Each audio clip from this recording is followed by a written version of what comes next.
Welcome. Today, I'm going to guide you through the simple steps to change your Pinterest username on your PC using the latest update. If you've been wondering how to update your username quickly and easily, you're in the right place.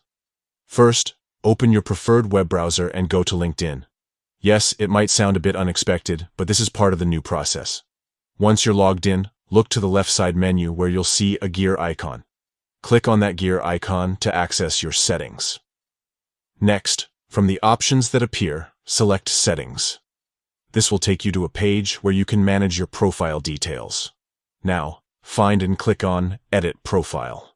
This is where you can make changes to your personal information, including your username. Once you're in the Profile Editing section, locate the field labeled Username. Here you can type in your new desired Pinterest username. Make sure to choose a username that reflects your brand or personality and is easy for others to remember. After entering your new username, don't forget to save your changes. Look for the Save button, usually located at the bottom or top of the page, and click it. This will update your Pinterest username immediately. That's it.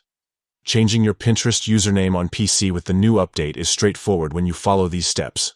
Remember, your username is a key part of your online identity, so pick one that you're happy with. Thanks for watching, and if you found this guide helpful, be sure to like and subscribe for more quick social media tips. See you next time.